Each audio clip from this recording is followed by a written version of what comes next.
people. Hey, everybody. Welcome to the Art of Relationship show. Going to jump right into it, talking about sex-pecations, right? What are your expectations about sex, right? And since I'm a sex therapist, sex specialist, have been for a long time, and along with a licensed professional counselor, a lot of people look at, complaints about their sex life. Okay. Let's be open. Let's be honest. Okay. So, going to be talking about, what are your sex expectations? And it's, for even when, people are dating, whatever, maybe living together, they might change and flip the script a little bit, and they have different expectations. Everybody, I'm going to be crisp and clear on this aspect, okay? When it comes to, well, I guess I was going to be crisp and clear until I coughed. Excuse me. Your expectations about life in general, but since we're talking about your sex expectations, your, sexual expectations, your sex life is yours alone, okay? Let's be simple and let's get to the point. Okay, your sexual expectations are yours and yours only, right?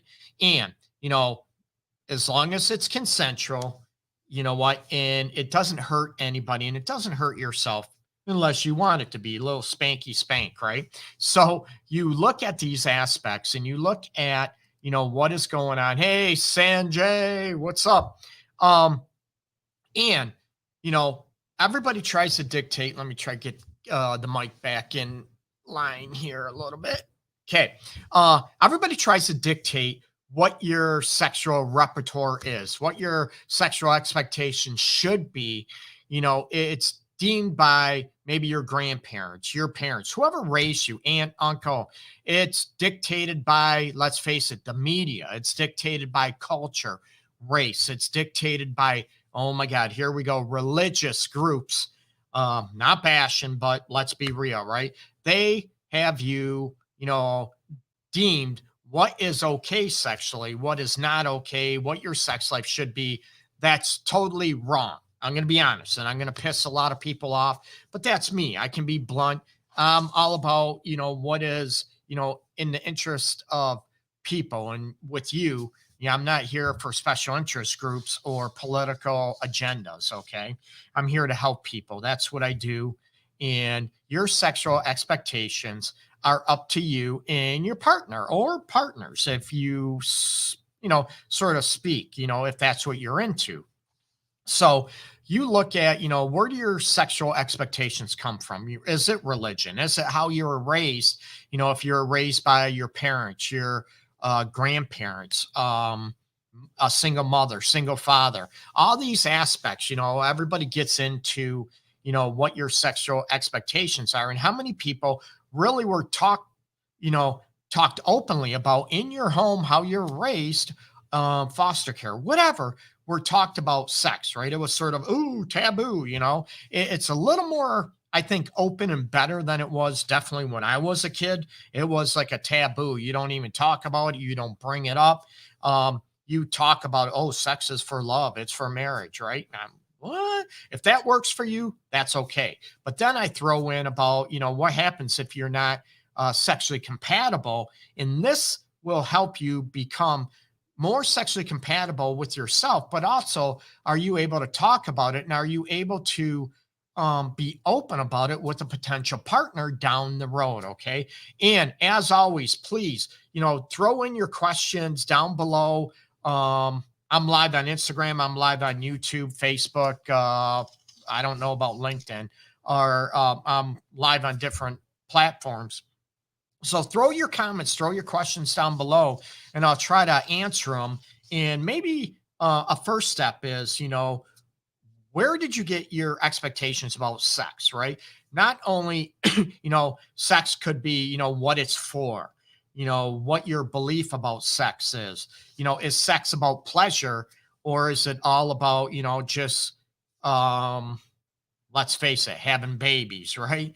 Is that what it's all about? And hell no, I'm all about, sexual positivity, right? I'm all about pleasure for sex.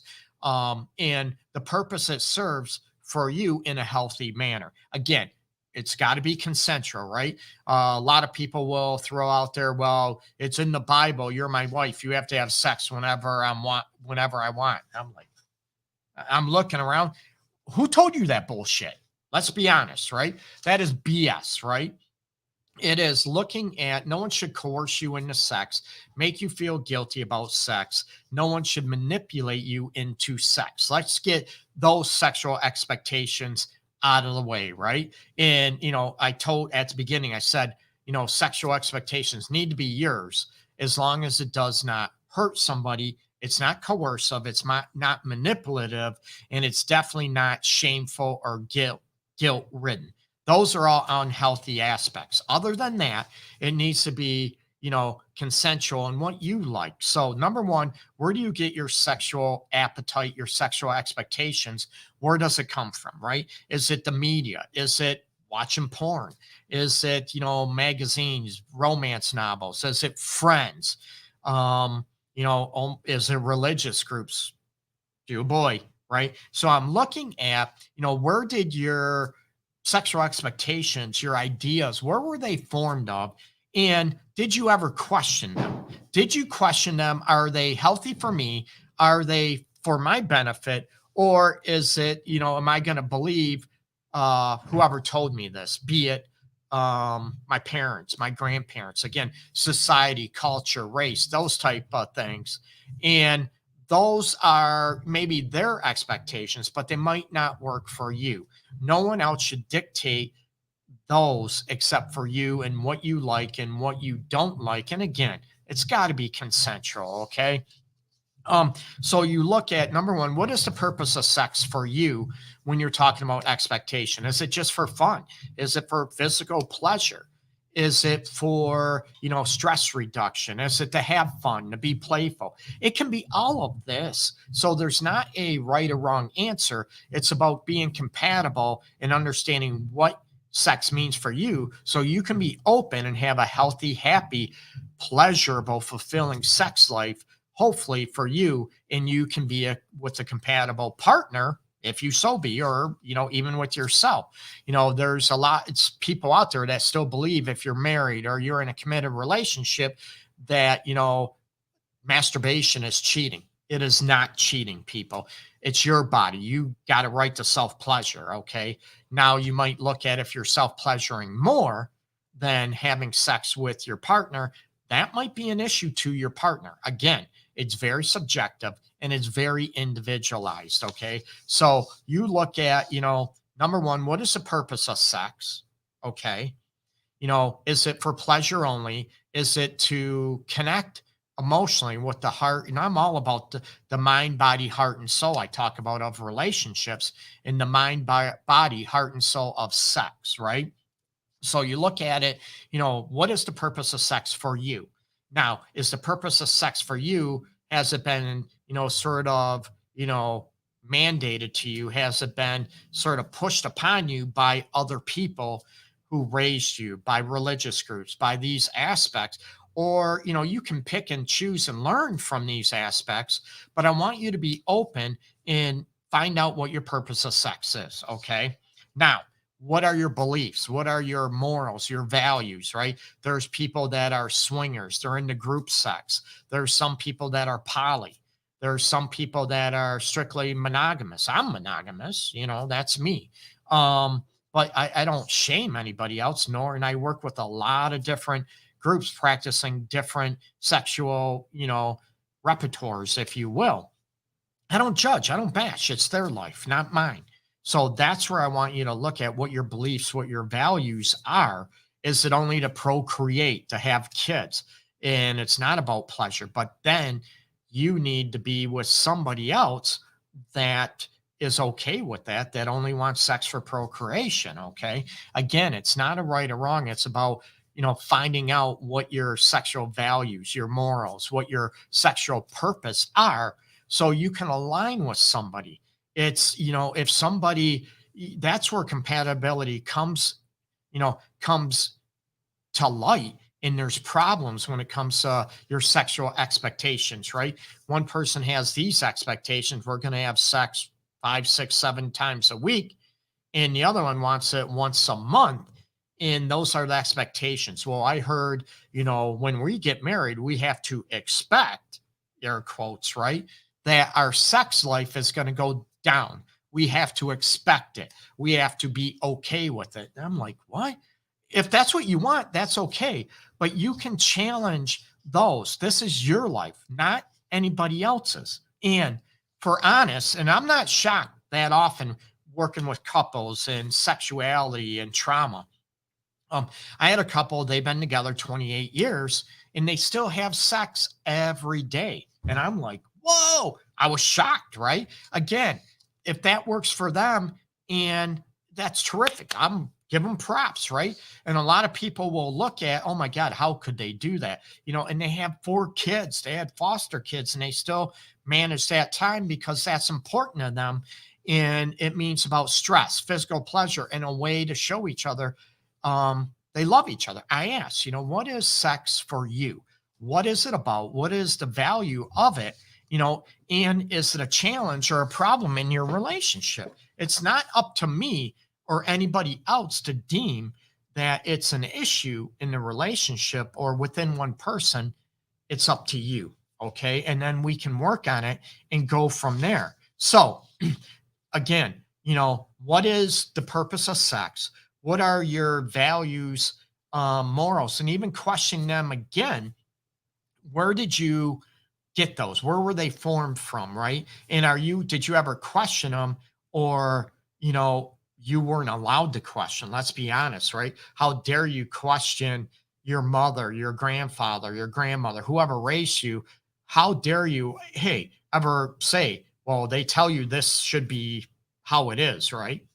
But it's their life, not yours. No disrespect.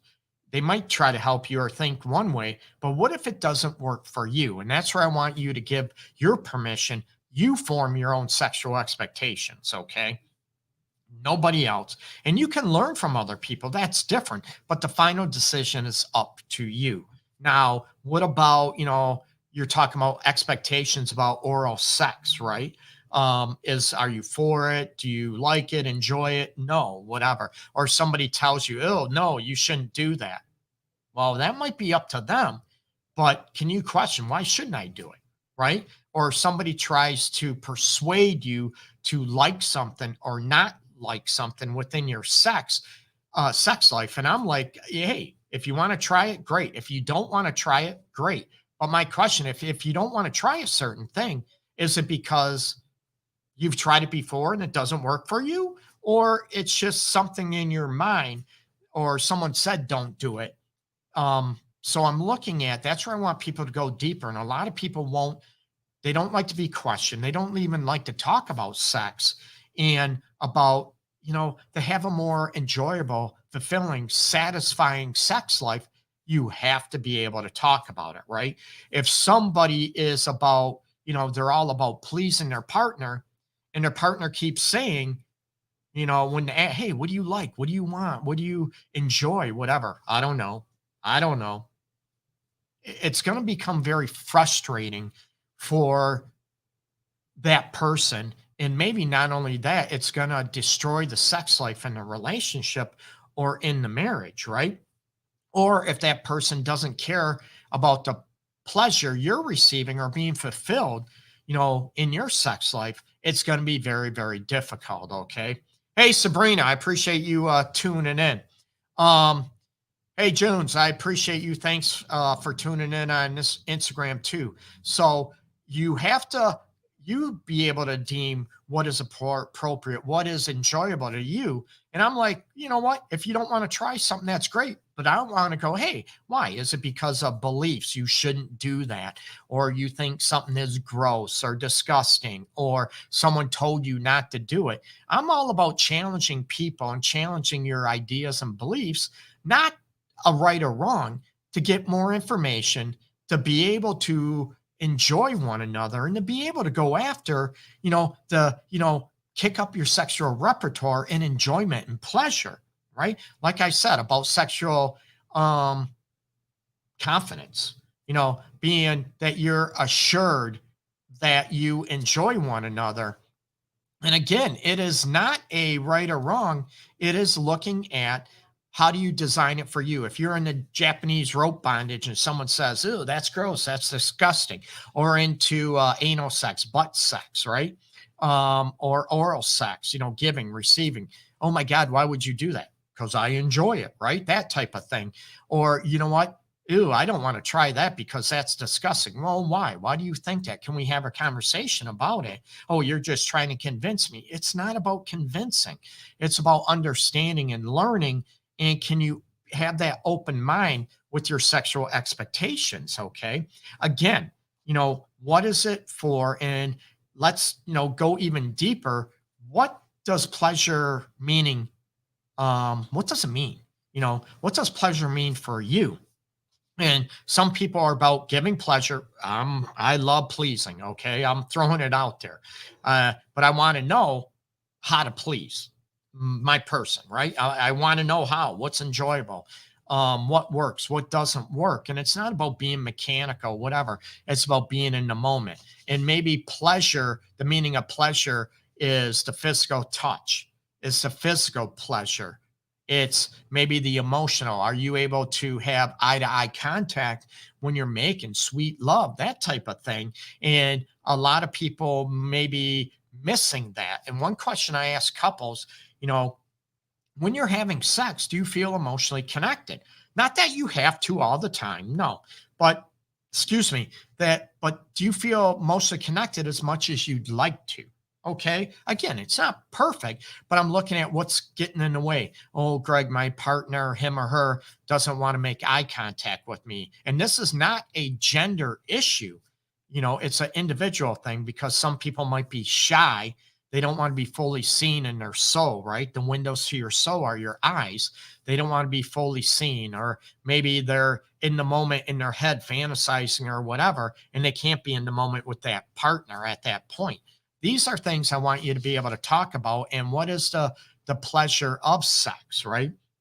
What is it? Is it just laying naked, skin to skin with each other?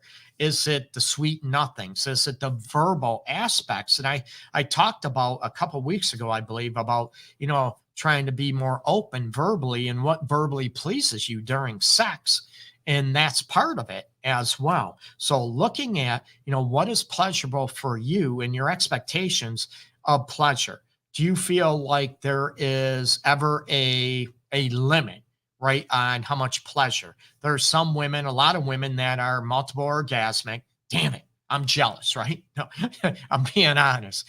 And guys, especially our age, we get one and done, and our refractory or recovery period it might be a day, 2 days later, right? um, I'm joking. Okay. Well, maybe not. Right. So, and you look at, as we age, do your expectations, do they change? Do they um, develop, and do they become different? They can. And that's not a wrong thing, people.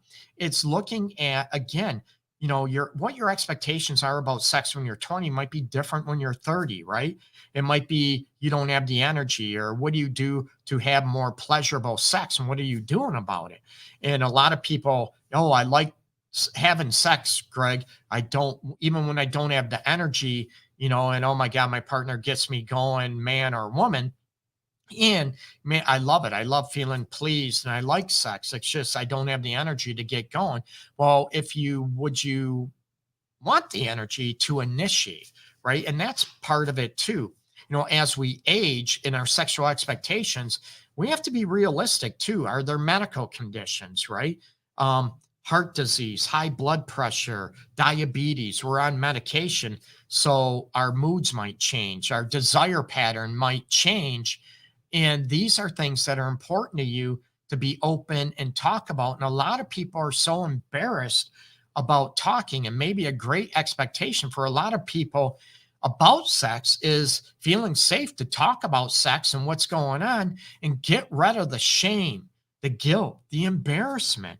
And a lot of people, as we age and things might not work, or women start going through, premenopause or menopause, full blown menopause, the dryness, or men might not be able to, They might have sexual disappointment because they're not able to be as hard or get hard because of medical conditions, right? And the embarrassment and the shame is there. I want you to be able to talk about it. And there's other things that can give you pleasure during sex, even if you don't have an erect penis. Okay. So these are things I want you to be able to talk about and discuss and be open about when it comes to sexual expectations. Okay. Um, for people, are your expectations only about giving sex, right? Oh, I'm just supposed to give it because that's what I'm a woman. We'll use that as an example. That's what I'm supposed to do. And I'm like, what? Do you want to enjoy sex? Do you want pleasure from it? And some people still believe that, it's only for pleasing the man or it's only for pleasing the woman, depending how they're raised again.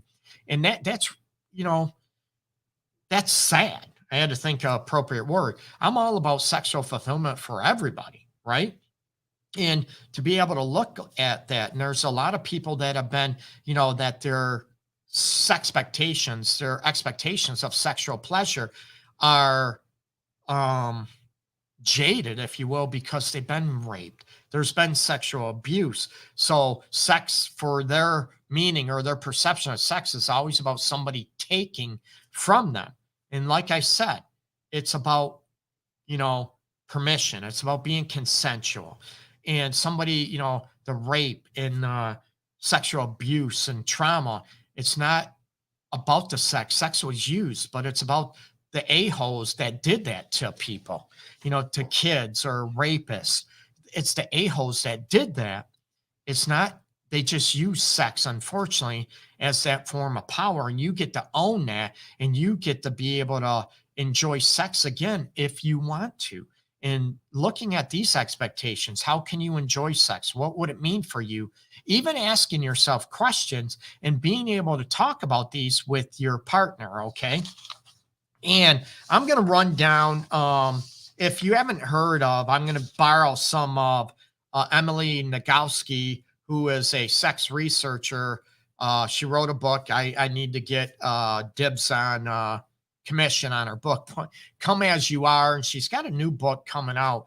But Emily Nagoski and, Justin Lay Miller, there's a bunch of people I know throughout the country, other, sex specialists with Kinsey Institute and stuff, come up with Come As You Are. And it's a great book for not only women, it's designed for women, but it's more for, I recommend it for men too.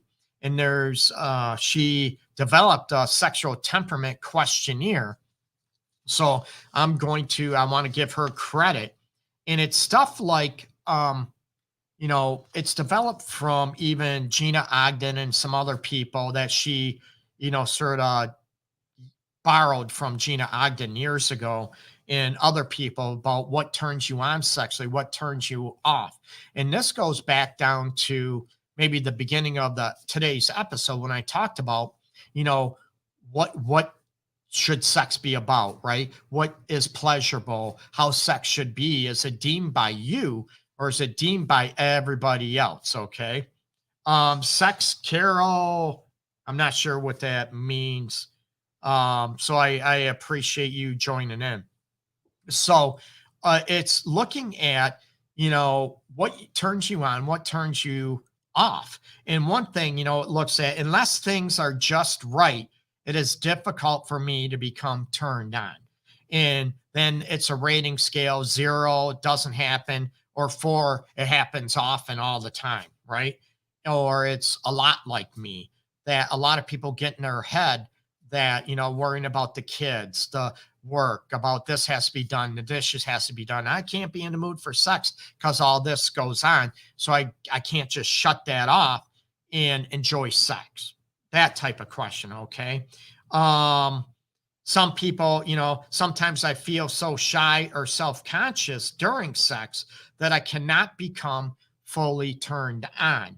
And there's a lot of times for men and women that, what is your expectation about being sexually confident, about being less sexually shy, in your relationship. What would that look like? And what would it take to be able to get there? Is it increasing knowledge? A lot of people will look on, whoa, I was with one or two partners before and they were sexually pleased. But then you come to your new partner now, and it's like they say, well, what you're doing isn't working for me. I've never had any issues before. And our egos get hurt instead of being able to have the sexual expectation to learn. Okay.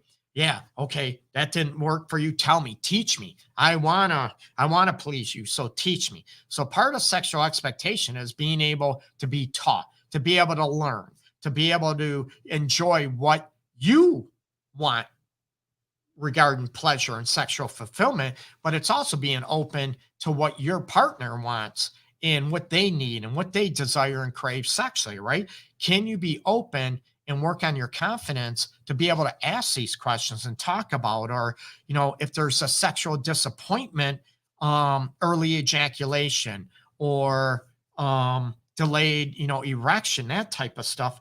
I don't like to use the word dysfunction. I got rid of that a long time ago and use sexual disappointment. Can you still enjoy each other? Can you still connect? Or a lot of people will shame, they'll bash their partner. I can't believe you didn't get hard again. And it's about the, expectation, right? About maybe I didn't turn you on. I did not, maybe you're not attracted to me. You don't love me. You don't crave me anymore. All those insecurities come up instead of looking at what the problem may be. Okay. And sexes reproduce. I'm not sure if I understand that on Instagram.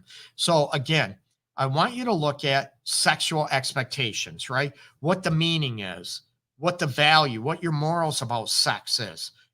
How would you like to enjoy sex? What does sexual pleasure look like to you regarding the mind, body, heart, and the soul of sex? What does that mean to you? Is it only about, the physical pleasure?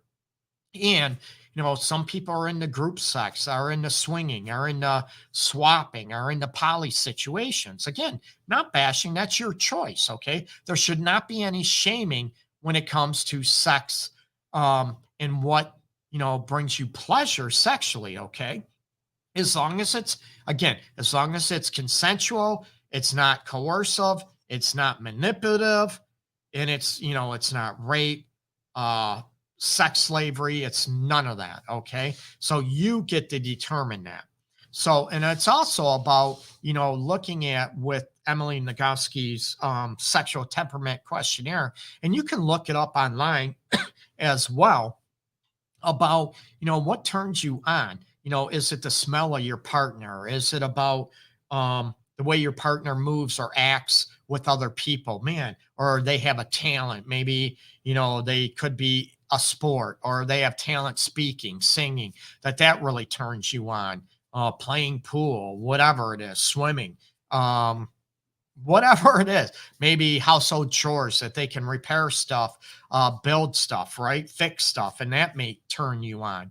It's looking at what turns you on, what turns you off, and to be more aware and open about these aspects, because I want you to find yourself and find your sexual identity. And part of your sexual expectations are all of this. Okay. Not to overwhelm you. I want you to enjoy it. Look at, what do I do like sexually, or what don't I like sexually? And is it because I've tried it and it don't work for me, or I was told that I wouldn't like it, or I shouldn't do a certain thing? Again, that's not you, that's somebody else. So I want you to learn and enjoy and become more sexually educated and more sexually confident, and definitely to become more sexually fulfilled. Okay. Oh, real quick, I should have done this at the beginning of the show. If you share this video on your Facebook page, on your Instagram page, TikTok later on your YouTube channel, you share wherever, okay? And you can look on social media under Love Guru Greg, that you can share it on your social media, this episode, okay? You get a chance to win my book, and I even pay for shipping, but unfortunately, it's got to be in the US because shipping overseas Canada, Asia. It's outrageous. So I might be able to ship to Canada too. That's doable. Okay. But you get a chance. It's the same book. Okay. It's my latest edition. Love, sex, everything in between, relationship guide. It's been on Amazon for a while. So you get a choice of 2 covers. It's the same book, just different covers, black, white, whatever. Okay. And you share that and you get, and I'll draw tomorrow afternoon for a chance to win that book. Okay. And like I said, I'll even pay for shipping. Or if you just want the PDF version, like the ebook version, I'll send you that. Okay. And I'll have the drawing tomorrow. And also, please, you get, I do offer classes. These are pictures. So you can go to theartofrelationships.org and /courses, and you can find these. They're cheap. Look at them. The prices are on there right now. And I do offer 28 days to ignite your relationship, healing after an affair, and also premarital / early relationship courses. And if you have questions, those are another way. They're a very inexpensive way to maybe enhance your relationship and your own, expectations, if you will, of what you want in a relationship and what you want in a sex life, and about healing your own pain as well. Okay. So I appreciate everybody for tuning in. Okay. And I know on Instagram, I'll post that. I know you weren't able to see that on the show about the courses, but here's the book's Instagram once again. So you get about the same book. You get to pick the copy, just share it on your Instagram page. Or like I said, from my YouTube channel, Facebook, under Love Guru Greg, and you get a chance to win a copy of the book. And I'll probably be giving away 5 or 6 copies. Okay. So check out my website, theartofrelationships.org.